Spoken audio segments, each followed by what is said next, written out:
Hi, welcome to another exciting episode of the Andre The Beast Crayton Show. Today, another exciting guest, another exciting show.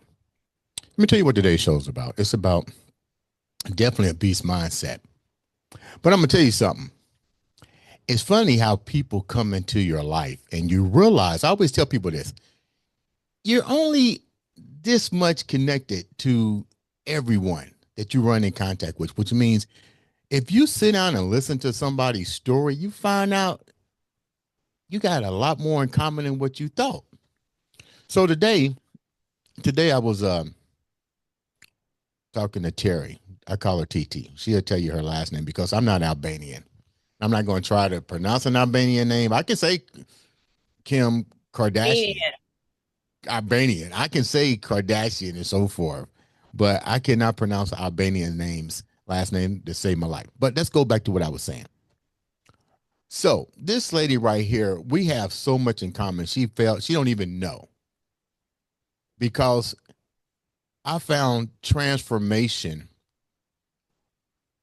in the gym, just like she did.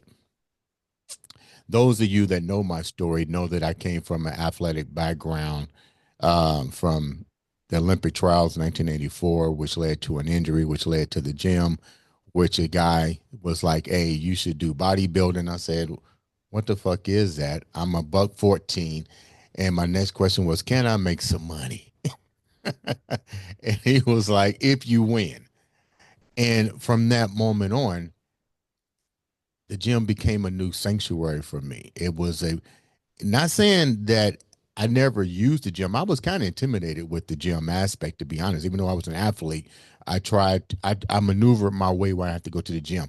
Matter of fact, I got an F in weightlifting in junior high school. So to move forward, when people see my social media and say, ain't you the guy that got an F in weightlifting, but now you're a professional bodybuilder? I said, life is fucked up, ain't it?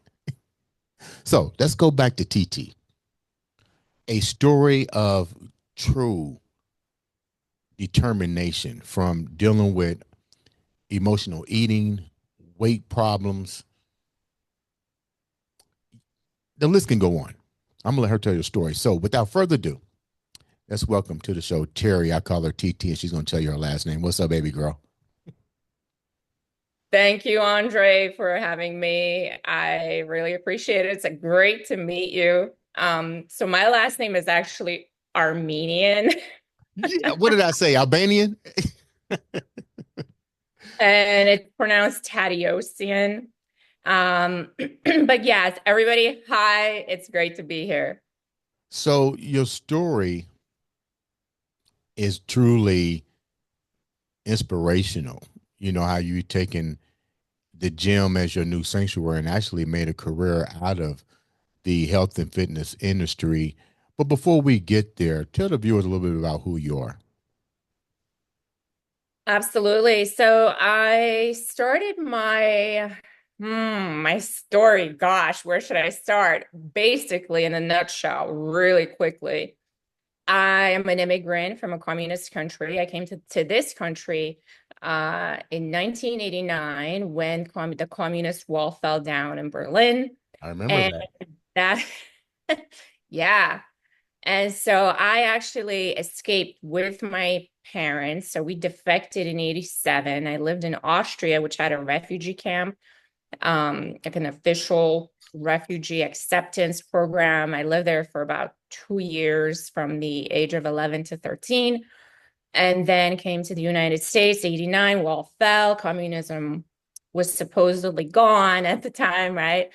And so that's where it kind of all began in this country. So I had to learn English. I had to do all these things when I ended up going to college. So my entire life, I was inbred the notion of hard work, that what you truly want and desire in life and what your little soul is looking for is not that important, because you have to go and earn a living, you have to go make money, you have to go to school, you have to have a good job and a career and all these things, or you're going to starve basically, because as an immigrant family, there's nowhere to fall back on. And so that's what I did for many, many decades. I sometimes had three jobs. I had my 9 to 5, my 6 to 9, and then I had my Saturday and Sunday job and catering, and they were all different things. So I was just working nonstop, going to school, also while having a job and all these things. So by the age of 37, I had had two children. They're now teenagers. I'm 48. And yeah, I was 210 pounds. And yes, I also failed gym, by the way. I had a big F in gym. I told you something in common, man. You didn't even know that. Let's go back a minute. Let's go back a minute. I remember when the walls fell down. I remember watching it on TV. I know you were young during this time, but still there's memories of what your family was going through. What was that like living over there before that wall was down, and what was it like when that wall came down? Do you have any memories of any of that, or did your family share anything about what that lifestyle was like, or do you remember?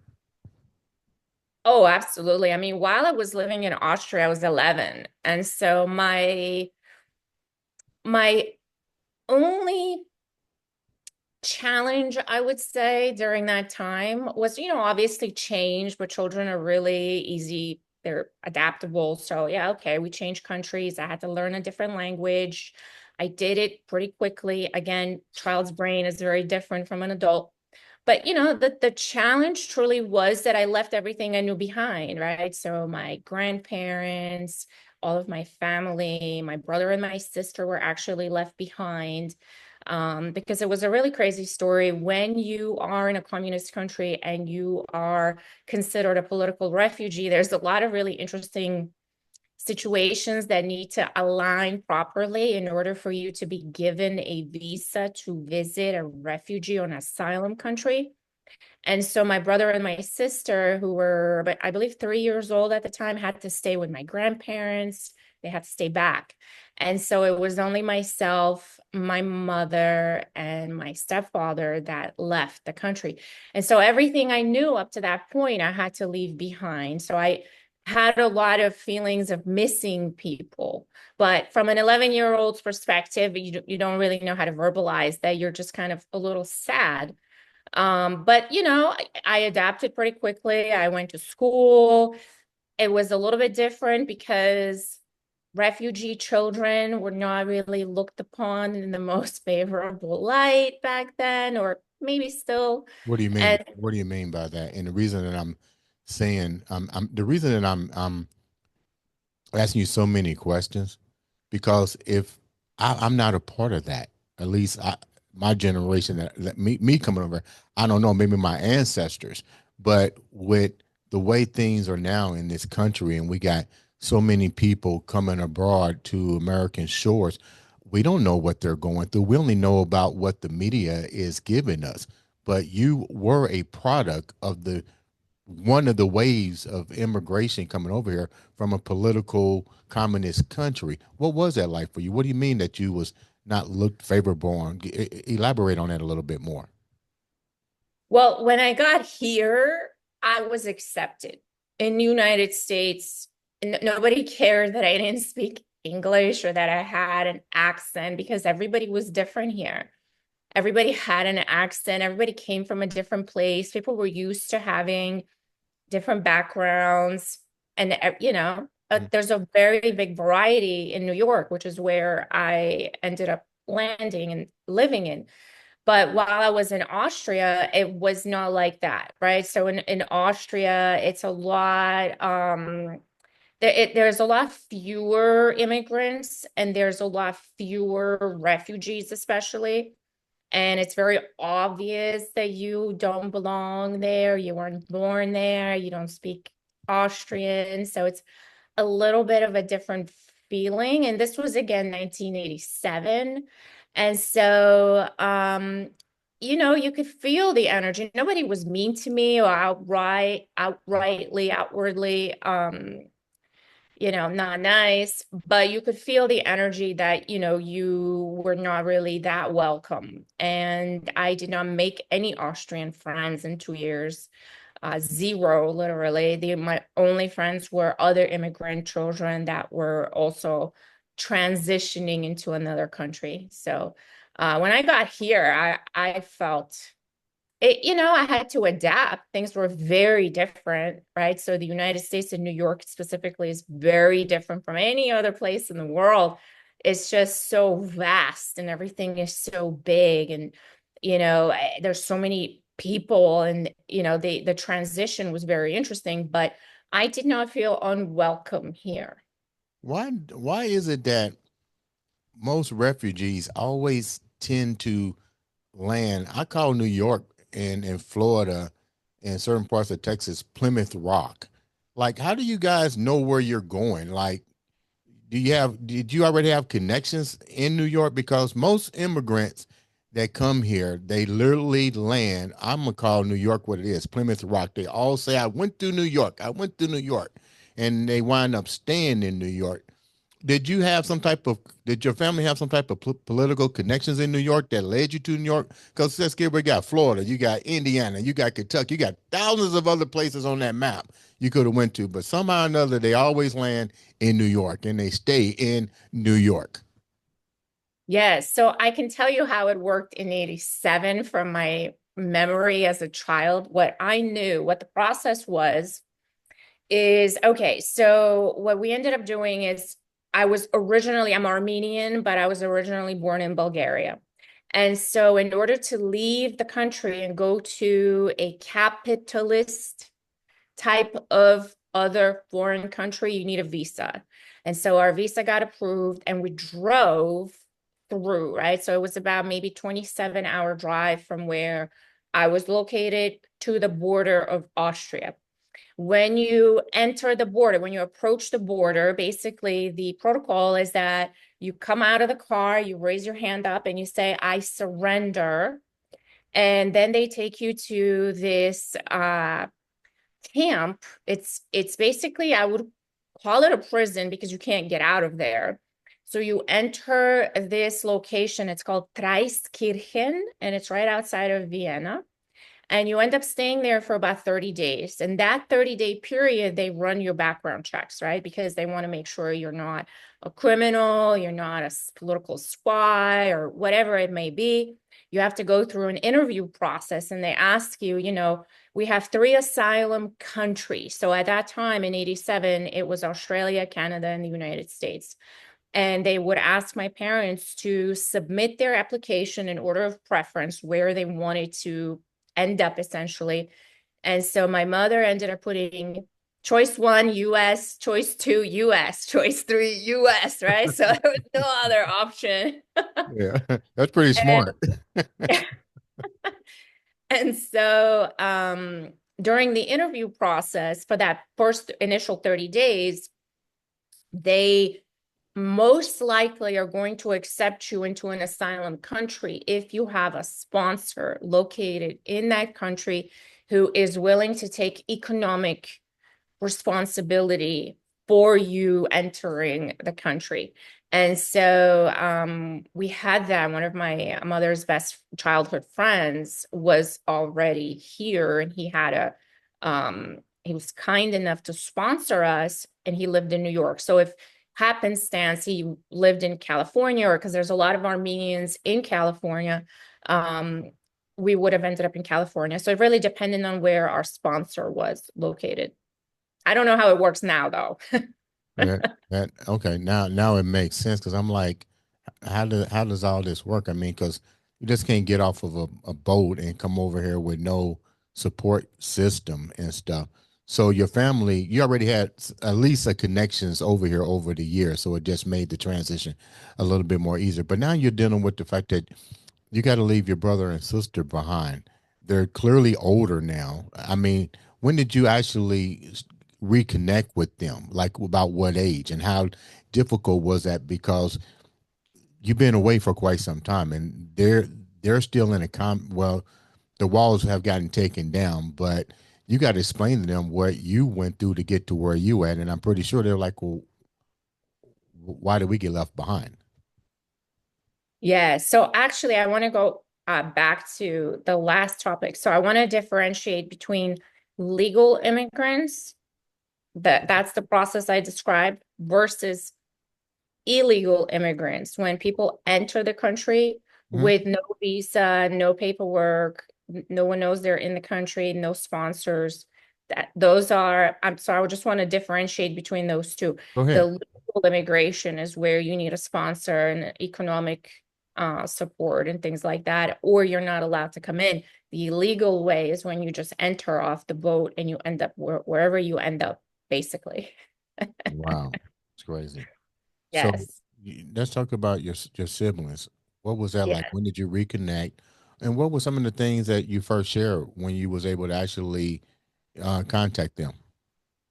Yeah, so right before we got on a plane to the United States, from Austria, they were coming over with my grandmother in order to fly with us because when my mother applied for her visa and her citizenship to the United States, the children had to come with her at that time. So we were separated for about 2 years, and then we all flew into New York, JFK, all five of us together as a family. So technically they were 5 years old at that time and did not really understand what was happening. They just knew a lot of different things were going on.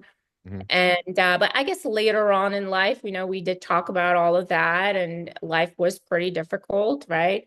Economically here. And so with three children, imagine what that must have been like. Hmm. Yeah, yeah, yeah. Yeah. What do you remember growing up that was the toughest part of your journey before going into adulthood in college? What are some of the three of the most impactful things that really was difficult for you to get over? I don't have anything I couldn't get over. You just kind of do it, there's no option. I went to school, I made friends. Actually, the very first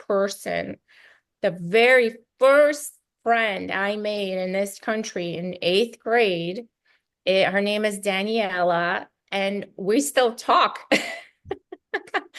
We still talk. And back then, she was a little bit further along in her English. She was from Brazil, and she was teaching me English, and we ended up sitting together everywhere in all our classes, and we were best friends. We would hang out all the time.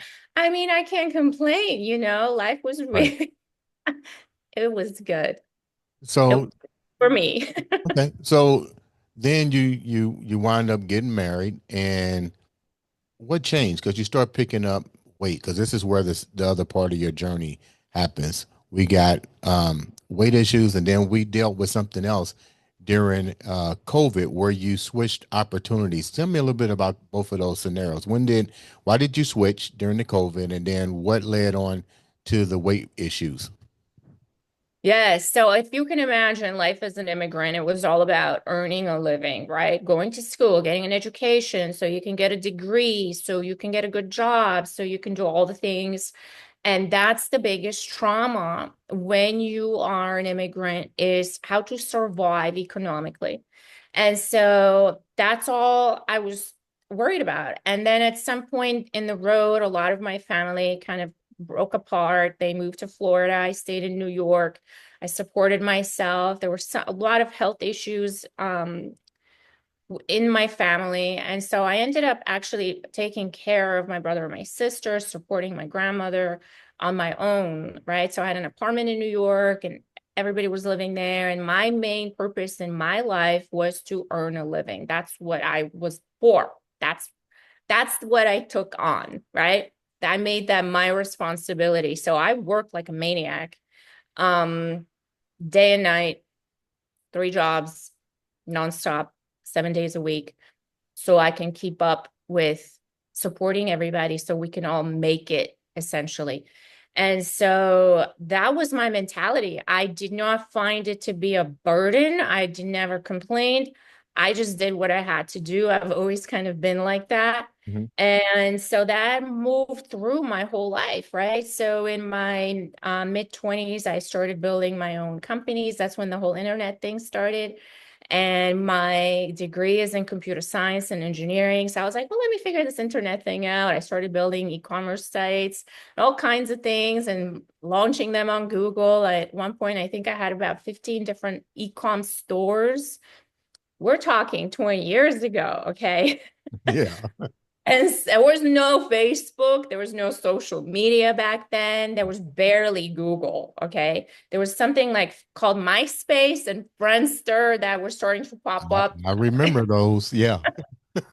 Yeah, so I was very interested in all this. So I started figuring out how the heck does Google work and why are some sites on the top and like how do I get to the top, right? So that's like the big thing. How do I get to be number one on this particular term or whatever it is?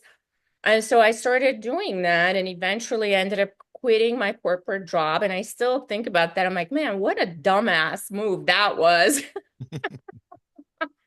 Sorry. What do you Okay. mean? What the dumbass? Like, what made it a dumbass move? You mean quitting your job from corporate? Yeah, that wasn't like, nobody told me that being an entrepreneur was really hard. Yeah. Yeah. What was the hardest part about now realizing that, yeah, you're an entrepreneur now. You're not getting a check because you just quit corporate. You now have to make money. You now, well, let me rephrase it. Welcome to America. Yes. Yes. Right. So thank goodness I was that dumb because if I knew any better, I probably would not have ever done it. But the hardest part is you have no security, right? Right. And there's no guarantee. So you could bust your ass for 29 hours a day if you can, and you can make no progress, right? Because when, the whole saying is, oh, if you have a good work ethic, you're going to be fine. That's not true when you're an entrepreneur. You could have the best work ethic, you could be disciplined, you could do all the things, and you could still fail. Mhm. Why? Because a lot of times a business takes 2, 3 years to really marinate in its marketing and get a customer base. I mean, nobody told me all none of that stuff. Right. So, yeah, that was not easy, right? And so you have to learn how to be really scrappy.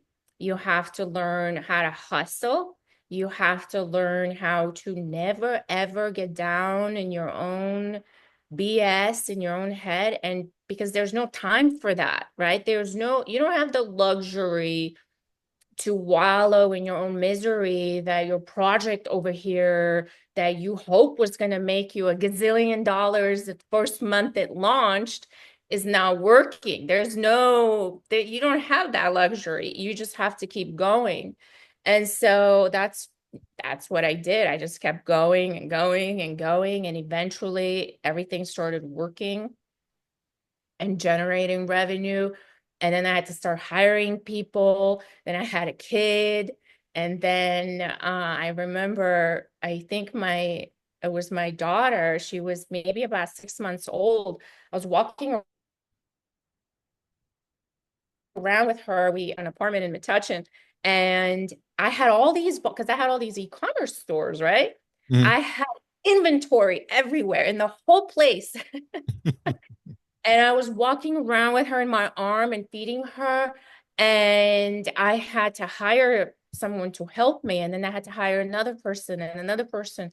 And we were all operating out of this apartment with my newborn and me walking around with the baby bottle and just running this whole thing out of my small apartment. And that's how it had to be because I just had a baby, then I had a second baby.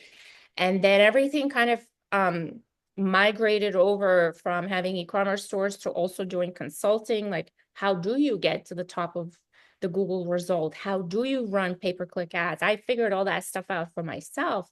And then people started hiring me to do it for them. And then that company grew. So now there was all these companies all over the place.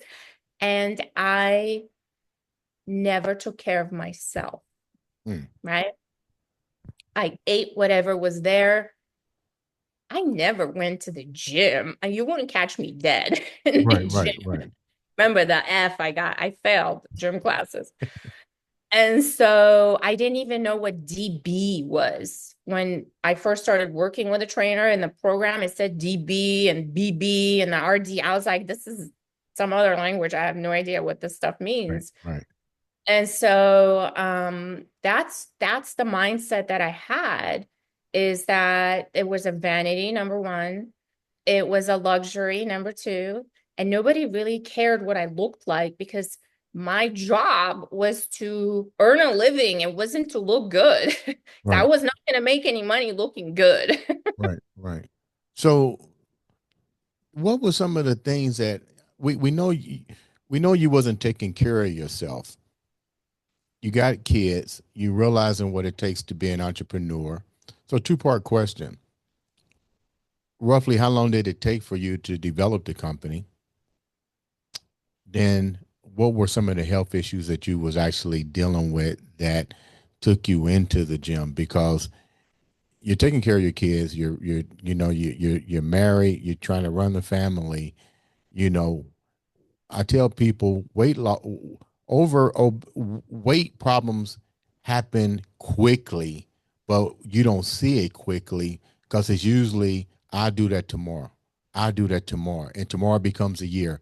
A year becomes 2 years. A year becomes 3 years. What was the grace period between starting the company to you actually realizing this is a fucking problem? Yeah, so I was never overweight as a child, right? So up until 25, which is when I met my kid's dad, I was not overweight. Never really. I was not particularly thin or athletic, but I was not overweight. Mhm. And so I had no habits to carry me through stressful periods. I had no concept of how to feed myself properly to mitigate weight gain or any type of health issues. So after the first kid, I gained a ton of weight because I had such a terrible nausea during the pregnancy. All I could eat were bagels for 9 months and steak. That was it. And so you can imagine what happened. Yeah, yeah. And so I got very overweight with the pregnancy. She was actually born 10 pounds, 2 ounces, and I'm 5'3". So if you can imagine, and she's 5'9" now. So you Mhm. can imagine the difference in that physically. But I couldn't lose the weight after the first pregnancy, no matter what I did. So that was at about 30. Mhm. And so I kept gaining more weight. So instead of dropping the pregnancy weight down, I was putting on more weight. And I was wearing pregnancy clothes up until I got pregnant the second time. So I was still in my maternity clothes when I got pregnant the second time. And then I stayed in my maternity clothes up until about 37, which is when I started having all kinds of problems. So between 30 to 37, I had gained 80 pounds and I could not get it off. When you went to the doctor, your OBGY, your endocrinologist and stuff, did the increase in weight cause additional problems health wise for you? Well, not in normal checkups, but I drove myself into the ground so hard that I ended up in the hospital Wow. at about 37. So the first time I went in, I was like, oh man, I thought I was having a heart attack because I had such terrible chest pain. Ran to ER. They took one look at me and ER was packed. So there were probably like 100 people in ER waiting to be seen.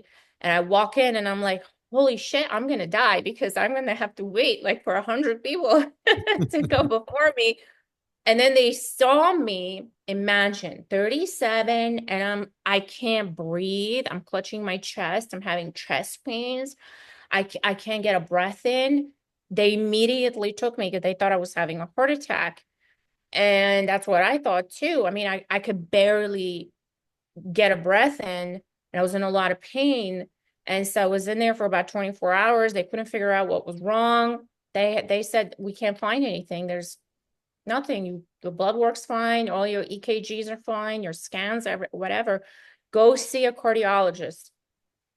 So I went to go see a cardiologist. They found some little murmur or like a little sound or whatever it is. And they said, that's it. That's all you have. I don't see evidence of you having a heart attack or a stroke or anything. Right. And so I go home and I'm like, whatever, screw this.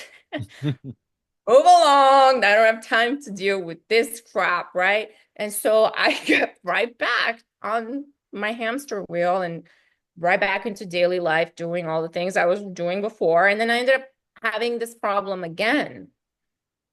A few months later, I had to go back to ER again for chest pain, and it was probably some kind of a panic attack.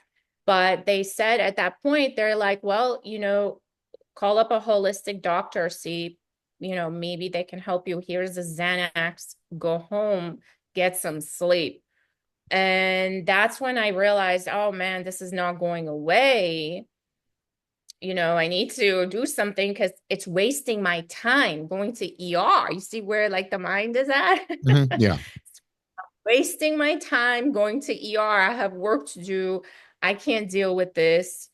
I gotta like figure out how to make it stop. That was my motivation. And then I started thinking, well, let me call this holistic doctor. I talked to her. It was a 2-hour intake. I've never actually had a doctor or anybody listen to me talk for 2 hours Mhm. about like my health. And so she said, you got to lose weight. You've got pre-diabetes markers. You're starting to have all these other symptoms. Your blood work is all over the place.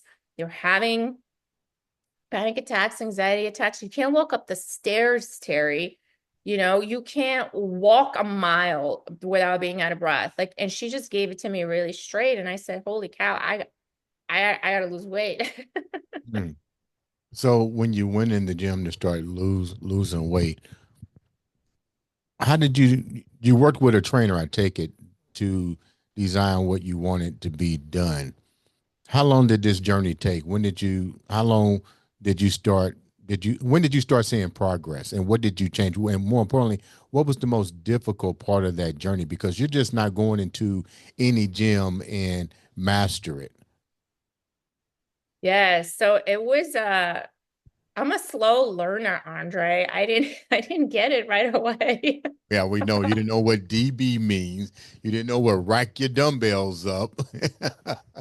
I get the terminology. I was slow, let me tell you. So I started out with the DIY mindset, like, oh, let me try like all these diets out there. Let me try keto, let me try South Beach, let me try all these things. There was a million diets I tried.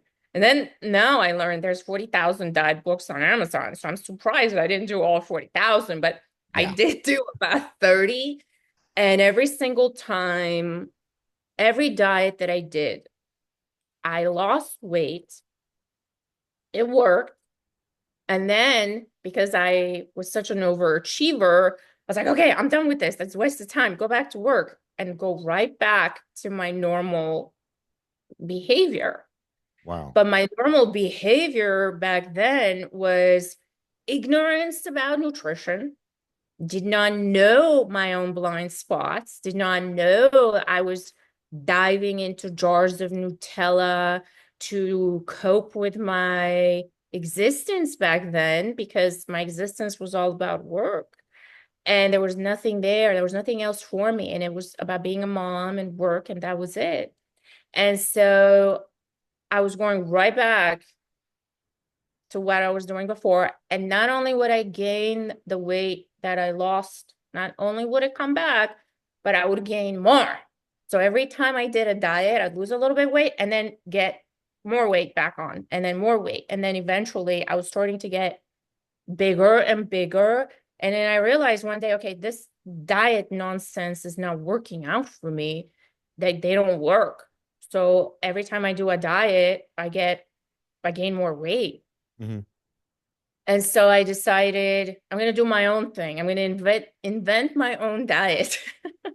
Really? So How do you invent your own nutritional diet? That's a new one on me. So how did that even come about? I decided that, oh, so that's when Peloton, by the way, launched their first bike. Okay. And so I decided I was going to ride my Peloton bike 3 times a day, and all I was going to eat were salads all day. All I ate was salad. I did not eat any protein. I did eat a lot of fat because they had a lot of avocado and feta cheese, but that was it. Okay. So I did. I lost 30 pounds doing that. And then I started panicking because I thought, oh man, like I know what's going to happen right now if I stop this, right? So if I stop riding the Peloton and I stop eating like this, I know I had experience. I had gotten smarter by then. So I was like, okay, I know what's going to happen and I don't want that to happen. So I'm going to, for the first time in my life, ask for help legitimately, make myself really vulnerable, Mhm. put my ego down, and ask in earnest for help. And that's how I ended up finding a coach who taught me this is completely backwards what you're doing. Your Yeah. invention. Yeah. Yeah. I didn't want to say that. I was going to let you tell the story. Okay. So somebody recognized that that was really not a good nutritional regimen. So then what happens? So that's when I had to start learning how to lift weights. And that was an experience I will never forget. I mean, I was 40, wait, 30, not 2020, no, 2019, however old I was, 40. You want me to do And the math? You want me to add it up? It was 40.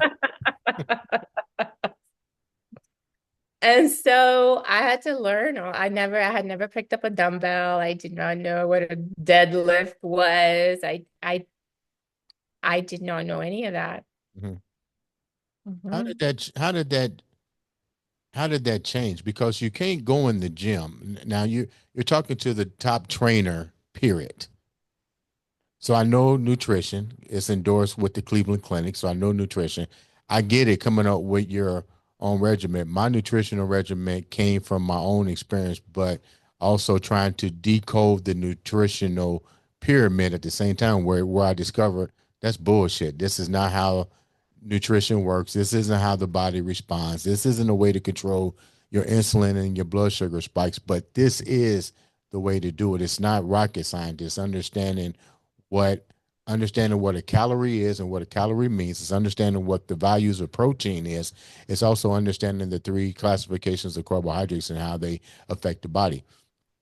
But I'm a stern believer in building muscle. Muscle is the key factor to weight loss, period. No matter what you do, you got to have muscle. The more muscle you have, the better fat burner you are. But with that taken in consideration, now you're adding weightlifting into your regimen. What did you change nutritional wise? Because clearly you're not gonna do it with lettuce and avocados. Right. So that was a very eye-opening time for me because my coach gave me my macros. Okay. And so, so she did both. She gave me my strength training program and my daily macros. Hmm. And so I got this document. It says, my macros, blah, blah, blah. I'm from like a computer science and engineering background. I'm looking at macros. I'm like, what is this Excel spreadsheet? Like, what do I got to do something with macros and Excel? I was so confused. I didn't know what that was, right? And so I figured it out. But it was so interesting because I will never forget, and I see this now with my own clients. She gave me, I remember it like it was yesterday, a 1,500 calorie uh, day, right? 7 days a week. And it was broken up into, I believe, 155 grams of protein, 140 carbs, and like maybe 45 grams of fat. Hmm.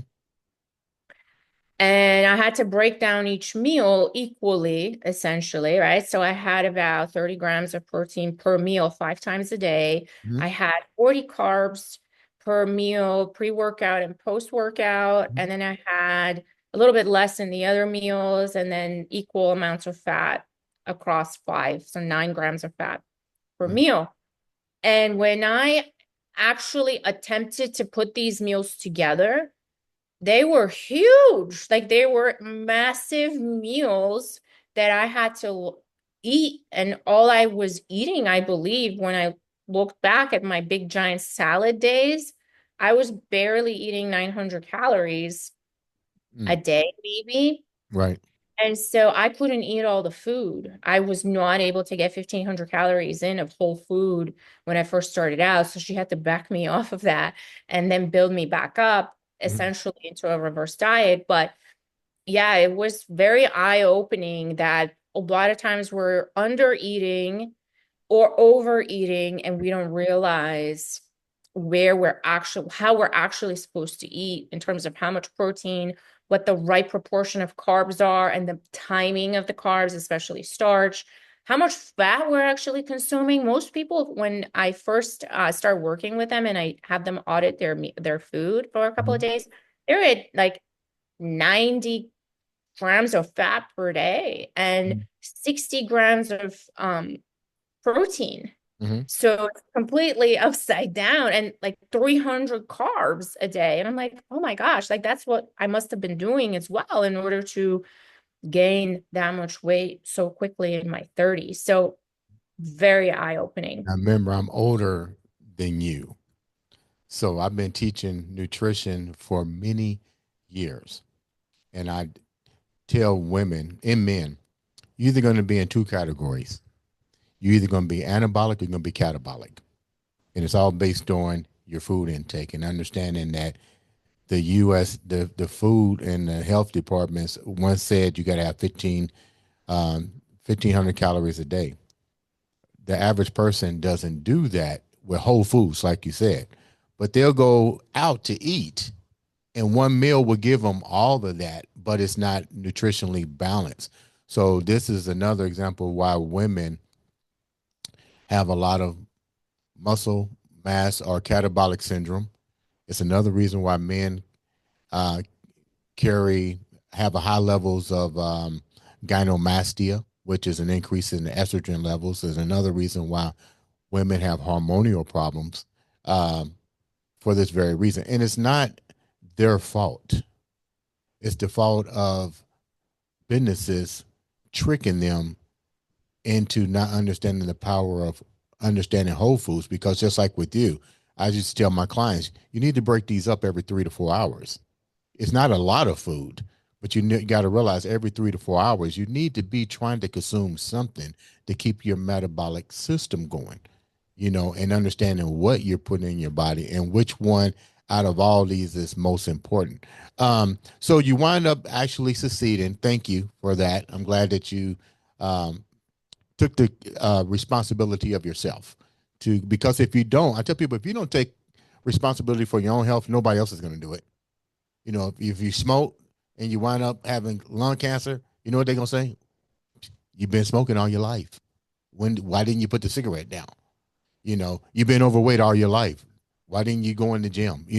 It's people not taking accountability. So you go and you take accountability for yourself. But out of that journey, something beautiful happens. You wind up becoming a trainer yourself and teaching people holistic ways of not only eating, but to combine both the holistic approach of clean, healthy eating with the power of training. And let me clarify something because you're the trainer now. I'm retired from that industry. But when you mention strength training, a lot of women get petrified. And I tell women, you don't have to always lift weights to build muscle. Tell me a little bit about your program and how did that come about with you being the student and now becoming the teacher? Yeah, so in the process of this journey, right? Because when you're changing your entire neural pathways, all your neural pathways about everything you believed You're at that time I was 40. So for 40 years, this is what I did, and this is how I lived. Hmm. And I started having to change that. So many interesting things popped up. And it's almost like when you've made a mess in your room and you start cleaning things up and putting things away in the proper place, you find these like all kinds of things, right? If you haven't been keeping everything running smoothly, you're going to end up finding the boogeyman in the closet, this other thing over here that's been chirping, maybe something that died, like, some animal in the, I don't know, like you find all kinds of stuff. And so I started calling them the boogeymen that would pop up in my head every now and then and just take over. They would hijack my consciousness essentially. And one of them I realized was I was a workaholic. Mm. Clearly, big shock, right? I was an alcoholic. What? Oh, yeah. I was on my way to getting alcoholized big time. I was addicted to sugar and food, and I used food to cope and alcohol and everything else, right? I had all kinds of things that were bothering me internally as a human being that were not being addressed because my only purpose and mission in life was to work. I was so consumed in the addictions, and they were, not all bad. Like if you really think about it, from the outside, there's a lot of benefit to living with a workaholic, right? There's a Really? lot. Well, yeah. What was the benefit? They earn a living. They're very motivated. They're high achievers. A lot of them succeed greatly in whatever it is that they hyper focus on because they hyper focus on that, right? So they're very they deliver, Yeah, but right? being a workaholic also put you in a dysfunctional mental state of mind too. So, however, They, I do agree somewhat with that, but I do also understand that that can be detrimental because even though you're a workaholic, you allowed other things to get out of control. So let me go back a minute. Even though you recognize the body in the nutritional aspect, what did you do for your mental? Because what you just said, workaholic, these things started in your childhood because that was your survival mode. So are you a workaholic or are you in survival mode? Because that's how you came from a communist country to everybody disbandment, and now you're staying there to take care of your family. Is it really workaholic or is it cultural experience?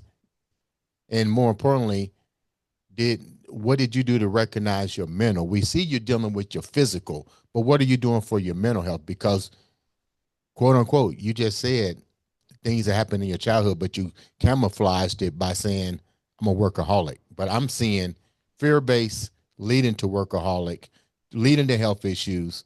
So I'm not a doctor and I'm not a no, you're therapist. right. You're 100% right. And that's such a legitimate question and such a great question because is it societal trauma that creates the addictions, or are we just naturally inclined to end up with these types of behaviors, addictions, coping skills, whatever it is, right? Yeah. Survival mode, right? So so it depends, right, on the person and what they're most inclined to is what I would say. Like we all have predispositions to go in one direction or the other. And they've done these really interesting studies where they'll take somebody who's gone through similar traumas and see which way they go. Would they go to the drug addiction route, or will they cope with the workaholism and high achieving way of coping with it, right? So which route will somebody going to take really depends on how their mind works. Mhm. But I didn't know, I was unaware that I was doing these things, right? So I had no awareness, and I had massive blind spots because in my mind, this was such a great thing. I had to do these things because this was my responsibility. And I lived like that for a long time until I realized, like, oh man, like this is killing me. This is actually creating a health crisis for me. I am very unhappy.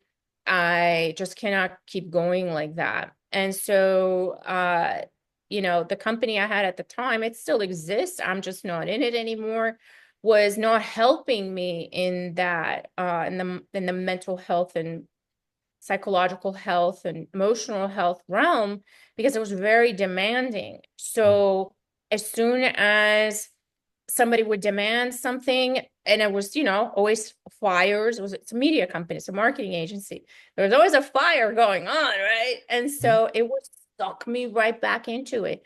And no matter how much work I did to, have a boundary, have space, go to the gym, do like slow down a little bit, I would always get sucked right back into it with some other fire that was happening, or I had to go here, I had to go there, try. It just wasn't working in my favor. And so in 2020, right in the middle of COVID, I was like, I'm done. That's it. It's over. I'm done. I'm walking away. I don't care what happens. Mm. So what did you do to deal with your mental aspect? Because like I said, we talked about your physical, but what did you do mentally? I know you walked away, but did you seek professional help? And the reason I'm saying this is I didn't hear you say that, but you're teaching other people. And I'm a firm believer as a trainer. And I tell people before you even come to me, I need to know where your mind is at first and foremost, because that's going to tell me if you're going to go right or left. That way I know how to design your program effectively. Because if you don't have the mindset and you suffer from some type of trauma or whatever, and these things led to your weight issues, you might want to start there first. So before we wrap up, what was method did you take for your mental stability? We know you quit your job, but quitting your job doesn't resonate and still recognizing the issue. An issue was still there. How did you deal with that part of your journey? 100%. So I had an emotional eating therapist, like an official therapist, for about 8 months. And we had to unpack not only the emotional, because I made a lot of parallels between the eating and all the other addictions. Mm-hmm. They're very similar, right? The addictions are all trauma based, and they're a response to whatever it is that your brain is trying to keep you safe from. And it could be different things, right? So the emotional eating aspect is what really opened the door to me understanding that I was shoving down feelings that I was having as a human being that I wasn't in my mind allowed to have. And I was using essentially food because it was more socially accepted. Alcohol, I was a lot more aware of that I was starting to have an issue, and it wasn't as socially accepted, and everything else would have been way less socially accepted. So it's very easy to reach for the food. Mm. And sugar is actually more addictive than cocaine. I've read a bunch of places. And it's very hard to give up because you have access to it 24/7. And it's used as a numbing mechanism. So as soon as, and I unpacked that in about 8 months of therapy. And I realized, like, wow, I need to keep investing back into this. So I started taking courses. I started reading a lot of books. I got certified as an emotional eating coach, actually. Spent another about 9 months learning how to identify and how to help people unpack and the entire process, but from a coach's perspective, which ultimately also helps you as an individual to help other people. I did all kinds of educational seminars on not just the certifications and the licenses, but also workshops, attended a lot of events, spoke to a lot of people, read a lot of books. Highly recommend Atomic Habits by James Clear to help you really navigate your own internal thoughts and how those lead to behaviors and habits and how to learn how to rewire those. Highly recommend the book called Outlive by Peter Attia to actually explain to you why you should be paying attention to strength training, your lean muscle mass, to your nutrition, your protein, your sleep, your emotional health, all of these things. And over the period of the last 8 years, this has become a passion, an obsession, something that I literally think about all the time. And the first step to helping other people is to truly help your own self. Because if you can't help your own self, then, you know, you have What no what business helping what good anybody are you else. to anybody else, pretty much? You know, Terry, such a beautiful story. Thank you so much for taking time out to come and share that beast mindset that you gotten. Welcome to America. You know, it was a journey. You're here now. Welcome to America. How can the viewers reach out to you? You can find me in two places. I only have two places. Instagram, it's How Good Can It Get? And my website, thehouseofrose.com. The name of the company is actually Thor, Thor, the House of Rose, because we're all about strength. We're all about being as beastly as possible and having that beast mindset, because if you don't do it, nobody else is going to do it for you, right? Like you said. Terry, once again, thank you so much for taking time to come on. Make sure you guys reach out to her. All it takes is a click, a phone call, or an email to change somebody's life or to get your life changed. Ladies and gentlemen, this has been another exciting episode of the Andre the Beast Crayton show.